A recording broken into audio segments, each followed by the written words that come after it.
को श्रद्धा मनु नामक पाठ का अगला पद्यांश पढ़ाने जा रहे हैं। संदर्भ पूर्ववत की तरह ही रहेगा। प्रसंग में लिखेंगे, श्रद्धा मनु से उनका परिचय पूछती हैं। इस पर मनु अपनी दयनीय स्थिति का परिचय देते हैं। किस प्रकार देते हैं, अब व्याख्या देखिए। कहा मनु ने नभधरणी बीच बना जीवन रहस्यमय निरूपाय। मनु अपना परिचय देते हुए कहते हैं कि पृथ्वी और आकाश के बीच में इस नीरव स्थान पर मेरा एकाकी जीवन एक पहेली बना हुआ है। ठीक है ना। एक उल्का सा जलता भ्रांत शून्य में फिरता हूँ असहाय। उसे सुलझाने का मेरे पास कोई उपाय नहीं है। मैं इस निर्जन स्थान पर असहाय होकर अपनी वेदना में जलता हुआ इधर उधर भटक रहा हूँ। जिस प्रकार एक जलता हुआ तारा टूटकर बिना किसी आश्रय के आकाश में इधर उधर भटकता रहता है। श्रद्धा मनु अपना परिचय श्रद्धा को देते हुए कहते हैं कि पृथ्वी और आकाश के बीच इस नीरव स्थान पर मेरा एकाकी जीवन एक पहेली बना हुआ है। उसे सुलझाने का मेरे पास कोई उपाय नहीं है। जो मेरा जीवन पहेली बना हुआ है उसे सुलझाने के लिए मेरे पास कोई उपाय नहीं है। मैं इस निर्जन स्थान में असहाय अर्थात बेसहारा होकर अपनी वेदना में जलता हुआ उसी प्रकार इधर उधर भटक रहा हूं। जिस प्रकार एक जलता हुआ तारा टूटकर बिना किसी आश्रय के आकाश में इधर उधर भटकता रहता है। कौन हो तुम बसंत के दूत विरस पतझड़ में अति सुकुमार। आगे देखिए, अपना परिचय देने के बाद जब मनु ने श्रद्धा को अपना परिचय दे दिया, उसके बाद मनु श्रद्धा से प्रश्न करते हैं। क्या प्रश्न करते हैं कि हे सुकुमार अंगों वाली, तुम कौन हो? अचानक इस निर्जन स्थान में आकर तुमने मेरे इस अभाव युक्त और निराश जीवन को उसी प्रकार आशा का संदेश दिया है जिस प्रकार। एक बार फिर से देखिए कि कौन हो तुम बसंत के दूत बिरस पतझड़ में अति सुकुमार।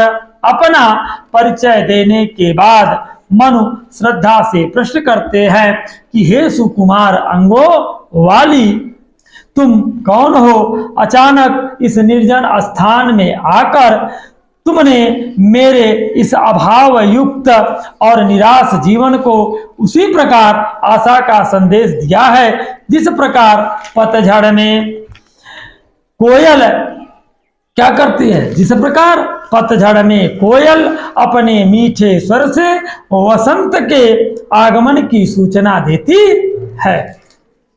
आगे, घन तिमिर चपला की रेखा तपन में शीतल मंद भयार। आगे कहते हैं कि मेरे इस अतिशय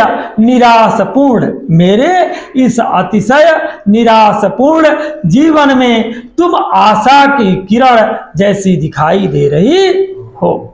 मेरे इस अतिशय निराशापूर्ण जीवन में तुम आशा की एक किरण दिखाई दे रही हो, एक किरण दिखाई दे रही हो। साथ ही वेदना और व्यथा से तप्त मेरे जीवन में शीतल और सुगंधित मंद पवन की भांति नवीन चेतना उत्पन्न कर रही हो।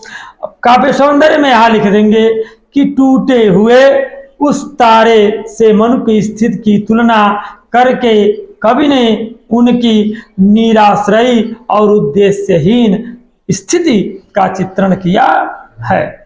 भाषा जो है साहित्यिक खड़ी बोली, शैली प्रतीकात्मक और लाक्षणिक, अलंकार श्लेष उपमा, रूपक एवं रूपकाशी युक्ति है। रस, श्रृंगार, शब्द शक्ति, लक्षणा, गुण, प्रसाद एवं माधुर्य। छंद 16 मात्राओं का श्रृंगार छंद है। ठीक है ना। अब आगे देखिए, लगा कहने आगंतुक व्यक्ति, मिटाता उत्कंठा सविशेष। मनु के पूछने पर अभी कुछ देर पहले ही आने वाली व्यक्ति जिसका नाम श्रद्धा था। मनु के पूछने पर अभी कुछ देर आने वाली व्यक्ति जिसका नाम श्रद्धा था ने अपने विषय में सब कुछ जानने के लिए विशेष रूप से उत्कंठित मनु की जिज्ञासा को शांत करने के लिए अपना परिचय देना आरंभ किया। इस प्रकार दे रही हैं, दे रहा हो कोकिल सानंद, सुमन में जो मधुमय संदेश। उसकी मधुर वाणी, जब श्रद्धा ने अपना परिचय मनु को देना आरंभ किया तो श्रद्धा की जो मधुर वाणी थी वह मनु को इस प्रकार लग रही थी जैसे कोई कोयल आनंद से भरकर फूलों के मधुमय वसंत के आने का संदेश दे रही हो। ठीक है ना।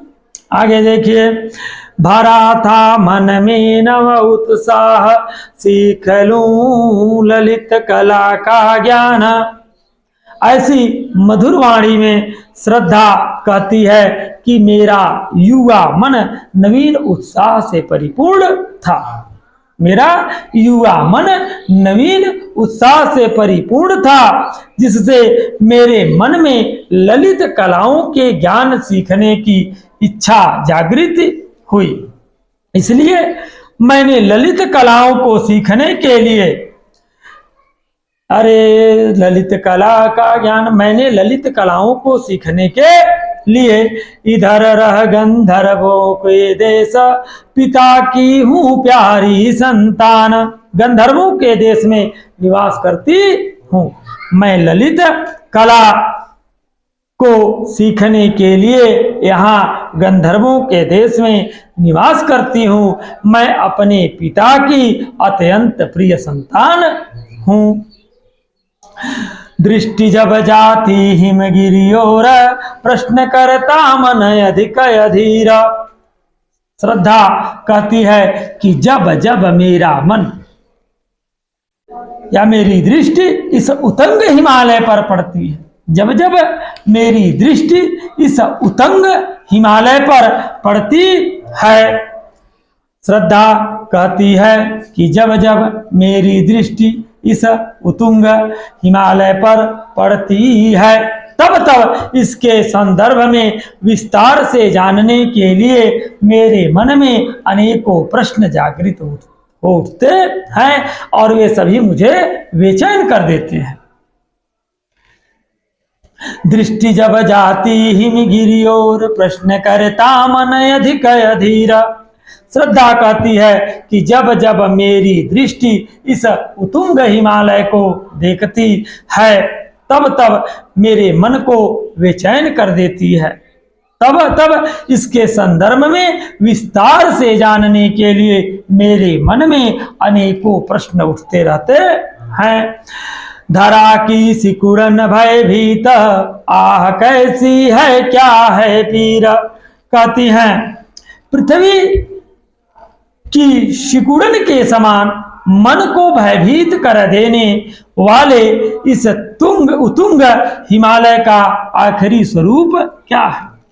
पृथ्वी की सिकुड़न के समान मन को भयभीत कर देने वाले इस उतुंग हिमालय का आखिरी स्वरूप क्या है और इसमें निवास करने वाले लोगों की पीड़ा अर्थात दुख दर्द क्या है।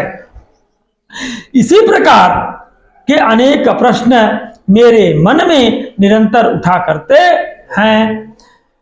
फिर कहता है, बढ़ चला मन, बढ़ा मन और चले पैर, शैल मालाओं का कर श्रृंगार। श्रद्धा आगे कहती है कि जब मुझे मेरे प्रश्नों का कोई समाधान नहीं मिला। श्रद्धा आगे कहती है कि जब मेरे प्रश्नों का मुझे कोई समाधान नहीं मिला, तब मेरे मन ने निश्चय किया कि क्यों ना इस हिमालय के क्षेत्र में घूमकर इसके विषय में जाना जाए। इस प्रकार मेरे मन का उत्साह बढ़ता गया और उसी उत्साह में मेरे पैर स्वयं इन पर्वतमालाओं का अनुपम सौंदर्य देखने के लिए आगे बढ़ गए। आंख की भूख मिटी यह देख, हाय हाह आह कितना सुंदर संभार। कहती हैं कि हिमालय में घूमते घूमते मैंने इसके अनुपम सौंदर्य का पान जी भर करके किया। हिमालय में घूमते घूमते मैंने इसके अनुपम सौंदर्य का पान जी भर करके किया, जिससे इसके सौंदर्य दर्शन की मेरी आंखों की भूख मिट गई। जिससे इसके सौंदर्य दर्शन की मेरी आंखों की भूख मिट गई, अर्थात हिमालय के सौंदर्य को देखने की मेरी उत्कंठा शांत हो गई। आह कितनी अद्भुत है इस हिमालय की सौंदर्य को संपन्नता। कहती है आह कितनी अद्भुत है इस हिमालय की सौंदर्य संपन्नता। वास्तव में यह सौंदर्य की पूर्णता का श्रेष्ठ प्रतिमान है। वास्तव में यह सौंदर्य की पूर्णता का श्रेष्ठ प्रतिमान है। आगे देखिए, कहते हैं यहाँ देख कुछ बलि का अन्न, भूत ही तरत किसका यह दान। प्रसंग में लिखेंगे, प्रस्तुत पंक्तियों में श्रद्धा मन को अपना परिचय देते हुए बताती है कि वह वहां किस प्रकार उनके पास पहुंची। ठीक है ना। आगे देखिए, कहते हैं कि यहाँ देख कुछ बलि का अन्न, भूत ही तरत किसका यह दान। श्रद्धा कहती है कि हिमालय की शोभा को देखते देखते जब मैं यहाँ तक पहुंची, तब मैंने यहाँ संसार के सभी प्राणियों के भरण पोषण के लिए गृहस्थों द्वारा प्रतिदिन अपने भोजन में से निकाले जाने वाले अंश के कुछ अंश को देखा। आगे देखिए, इधर कोई है अभी सजीव, हुआ ऐसा मन में अनुमान। उस अन्न को देखकर मैं चौंक उठी कि बलि के रूप में दान किया गया यह अन्न यहाँ निर्जन प्रांत में कहां से आया है। तब मैंने अनुमान लगाया कि यहाँ आसपास कोई जीवित व्यक्ति अवश्य रहता है। फिर आगे देखिए, कहते हैं उसी ने यह बलि का अन्न यहाँ बिखारा होगा। यहाँ जो सजीव रहता है व्यक्ति, उसी ने यहाँ पर यह बलि का जो अन्न है, जो पशु पक्षियों के लिए डाला गया है, उसी ने उसको यहाँ बिखेरा होगा। और मैं उस व्यक्ति को ढूंढते ढूंढते तक यहाँ तक आ पहुंची। तपस्वी क्यों इतने हो क्लांत, वेदना का यह कैसा वेग। आह तुम कितने अधिक हताश, बताओ यह कैसा उद्वेग। आगे श्रद्धा कह रही है, मगर हे तपस्वी, तुम्हें देखकर मेरी समझ में यह नहीं आता है कि तुम इतने थके हुए, उदास और मुरझाए हुए क्यों हो। तुम्हारे मन में यह वेदना क्यों इतनी तीव्रता से उमड़ रही है। तुम्हारे मन में यह वेदना क्यों इतनी तीव्रता से उमड़ रही है। ओह, तुम जीवन से इतने निराश क्यों हो, जबकि तुम सब प्रकार से सक्षम एक दृढ़ पुरुष हो। आप मुझे बताओ या आप मुझे समझाएं कि आपका मन क्षोभ से भरा हुआ क्यों है। काव्य सौंदर्य श्रद्धा के बौद्धिक एवं वाक्य चातुरता को बड़ी कुशलता से स्पष्ट किया गया है।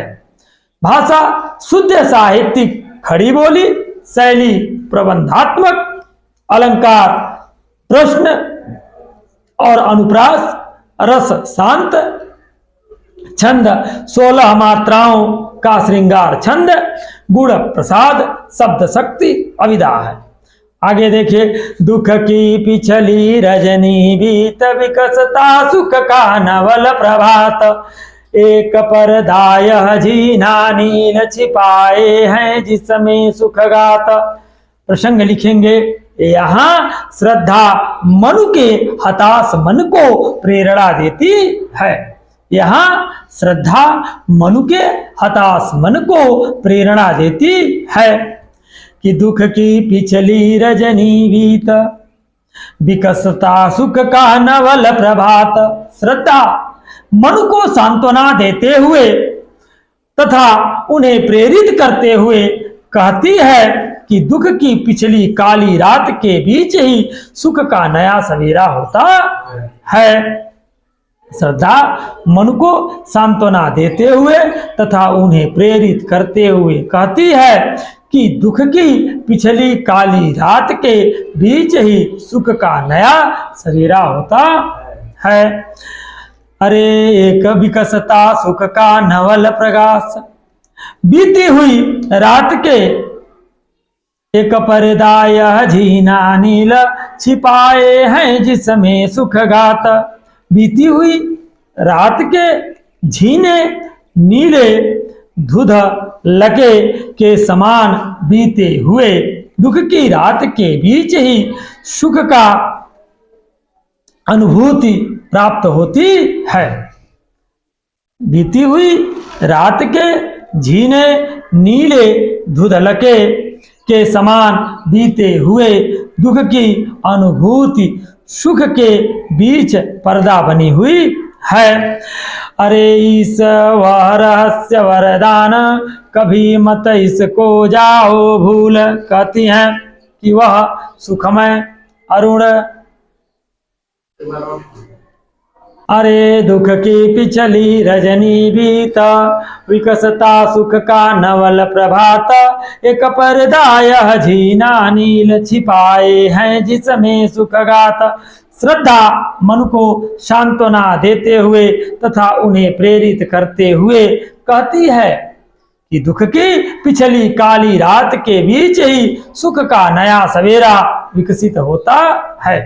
बीती हुई रात के झीने नीले धुंधकले के समान बीते हुए दुख की अनुभूति सुख के बीच पर्दा बनी हुई है। वह सुखमय अरुण के प्रकट होने का ही पूर्व संकेत है। वह सुखमय अरुण के प्रकट होने का ही पूर्व संकेत है। आगे देखिए, जिसे तुम समझे हो अभिशाप जगत की ज्वालाओं का मूल, इसका वह रहस्य वरदान कभी मत इसको जाओ भूल। जिस दुख को, श्रद्धा आगे भी मनुष्य कह रही है कि जिस दुख को तुम साफ समझ बैठे हो, यह वह संसार की पीड़ा का कारण है। जिस दुख को तुम साफ समझते हो और यह समझते हो कि वह संसार की पीड़ा का कारण है, वास्तव में वह ईश्वर का रहस्यमय वरदान है, क्योंकि यही पीड़ा मनुष्य को सुख की प्राप्ति के लिए प्रेरित करती है। तुम कभी इसे भूलो मत, या तुम कभी न भूलना। आगे, लगे कहने मनु सहित विषाद मधुर मारुत से उच्छ्वास, अधिक उत्साह तरंग बाध उठाते मानस में सविलास।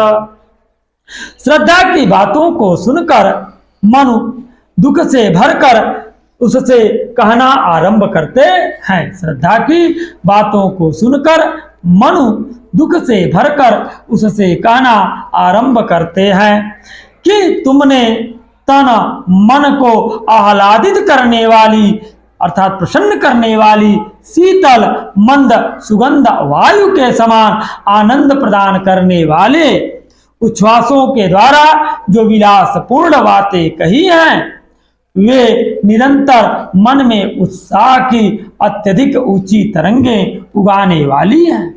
किंतु इस बात में भी जीवन में अनुभव करके देख लिया है। किंतु जीवन कितना निरुपाय लिया है देख नहीं संदेह, निराशा है जिसका परिणाम सफलता का वह कल्पित गेह। कहते हैं मन कि मनुष्य जीवन बहुत विवश है, इसे अपने हाथ में कुछ भी नहीं प्राप्त हुआ है। यह सब मैंने जीवन में अनुभव करके देख लिया है। उन अनुभवों के द्वारा मैं इस निष्कर्ष पर पहुंचा हूं कि मनुष्य अपने जीवन में नित्य नई सफलताओं की कल्पना करता रहता है, या यह भी कह सकते हैं कि जीवन की सफलता की कल्पनाओं का घर है। किंतु वास्तव में यदि विचार करके देखा जाए तो अंततः इस जीवन का परिणाम निराशाजनक ही है, क्योंकि मृत्यु अटल और निश्चित है तथा कोई भी मनुष्य सहर्ष मृत्यु का वर्ण करना नहीं चाहता है। ठीक है ना। आगे देखिए, कहा या गंतुक ने स्नेह सस्नेह, अरे तुम इतने हुए अधीर। मनु की बात को सुनकर आने वाली व्यक्ति अर्थात श्रद्धा ने स्नेह भाव के साथ मनु से कहा कि अरे ऐसा प्रतीत होता है कि तुम अपने धैर्य को खो बैठे हो, हार बैठे जीवन का दाम, जीतते मर कर जिसको वीर। कहती हैं कि अपने जीवन में उस असफलता को प्राप्त करने के प्रति निराश हो चुके हो जिसे कर्मशील एवं साहसी पुरुष अपने कठिन परिश्रम के आधार पर प्राप्त करते हैं। तप नहीं केवल जीवन सत्य करुणया क्षणिक दीन अवसाद, तरल आकांक्षा से है भरा सो रहा आशा का हृदय। मनु को तपस्वी के रूप में देखकर श्रद्धा आगे कहती है कि केवल तपस्या करते रहना ही जीवन का सत्य नहीं है। दीनता और करुणा के भावों से ओतप्रोत तुम्हारे मन की यह स्थिति क्षणिक है। जीवन तो प्रगति की अभिलाषाओं, आशाओं तथा प्रसन्नता से भरा पड़ा है, अतः तुम अपनी अभिलाषाओं एवं इच्छाओं को जगाओ तथा उत्साहपूर्ण जीवन व्यतीत करो।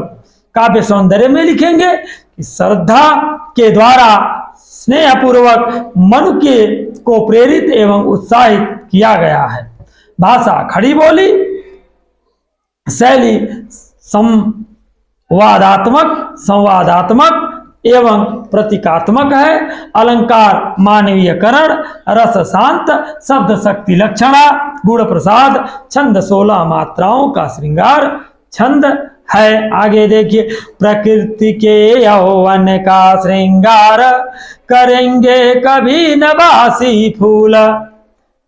प्रसंग में लिखेंगे, प्रस्तुत पंक्तियों में प्रसाद ने श्रद्धा के द्वारा मनु के निराश मन को प्रेरणा दी है। प्रस्तुत पंक्तियों में प्रसाद ने अर्थात जयशंकर प्रसाद जी ने श्रद्धा के द्वारा मनु के निराश मन को प्रेरणा दी है। व्याख्या देखिए कि प्रकृति के यौवन का श्रृंगार करेंगे कभी न बासी फूल, मिलेंगे वे जाकर यति शीघ्र, आह उत्सुक है उनको धूल। प्रसाद जी कहते हैं कि प्रकृति में प्राकृतिक छटा कभी भी बासी और मुरझाए हुए फूलों से नहीं आती है। प्रसाद जी कहते हैं कि प्रकृति में प्राकृतिक छटा कभी भी बासी और मुरझाए हुए फूलों से नहीं आती है। निर्जीव और बेजान फूल किसी भी रूप में प्रकृति का नया उल्लास नहीं प्रदान करते हैं। ऐसे में मिलेंगे वे जाकर यत शीघ्र आहूत सुख है उनको धूल। ऐसे में फूलों का हस्र तो धूल में मिलकर काल कवलित होना ही हो सकता है। इसी प्रकार निस्तेज लोगों का जीवन भी सराहनीय सारहीन होता है, या सराहनीय नहीं होता, या सारहीन होता है। काव्य सौंदर्य निराश व्यक्तियों की बासी फूल से तुलना करते हुए, बहुत से लोग अपने जीवन से निराश हो चुके होते हैं, ठीक है ना, तो ऐसे निराश व्यक्तियों के जीवन की तुलना बासी फूल से करते हुए उन्हें उल्लासमय बने रहने का प्रभावकारी संदेश दिया गया है। अलंकार उपमा उत्प्रेक्षा एवं रूपक है। रस शांत शब्द शक्ति लक्षणा गुण प्रसाद छंद 16 मात्राओं का श्रृंगार छंद है तथा भाषा जो इसमें है वह संस्कृत निष्ठ साहित्यिक खड़ी बोली का प्रयोग किया गया है। इस प्रकार यह समाप्त